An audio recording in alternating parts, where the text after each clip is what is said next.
Sezen Aksu mashhur turk qo'shiqchisi, bastakor, aktrisa. Uni estrada afsonasi deb e'tirof etishadi.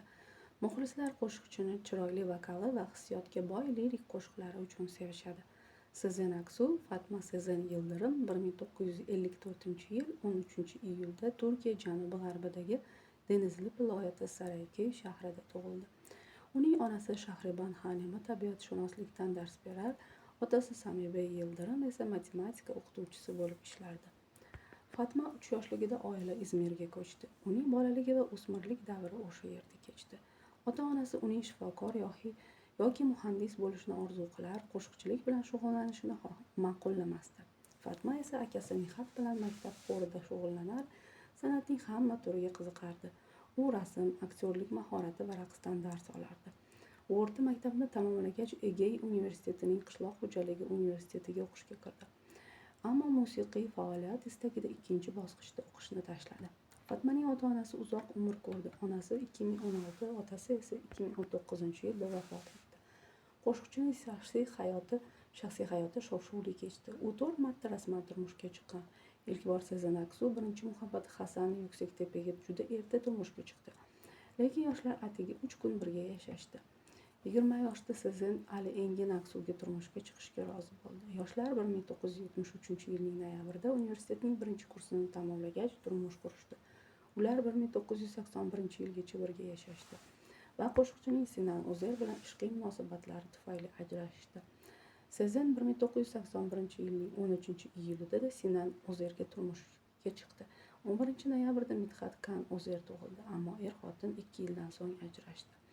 Keyin Sezen prodyuser Onno Tunch bilan uzoq vaqt yaqin munosabatda bo'ldi, ammo prodyuser ma'lum vaqt o'tib aviahalokatda halok bo'ldi.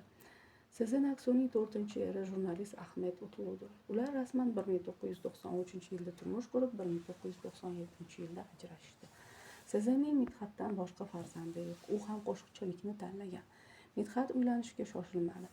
Biroq uni yosh turk aktrisasi model Alina Boz bilan yaqin munosabatda deyishdi. Sezen Aksu 1970-yillarda Izmirdaligida 3 ta qo'shig'ini ovoz yozish studiyasiga jo'natdi. 20 yoshida esa Istanbulga ko'chib o'tib, Sezen Seley nomi bilan 45 ta qo'shiq yozdi.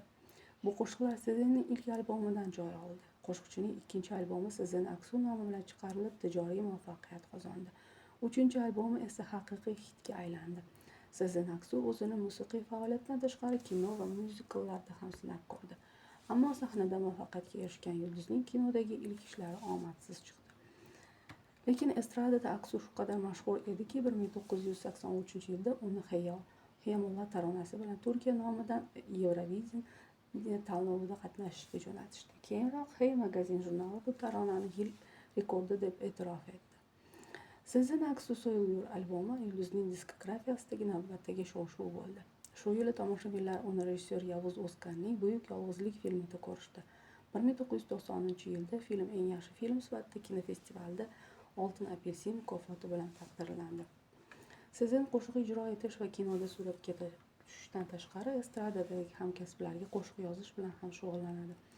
1990 va 2000-yillarda u ko'plab iste'dodli qo'shiqchilarga yordam berib, albomlariga prodyuserlik qildi. Masalan, Tarkan bilan hamkorlikda Smarik va Skidim, Goran Bregovic bilan esa Dugun va Senaze yaraldi.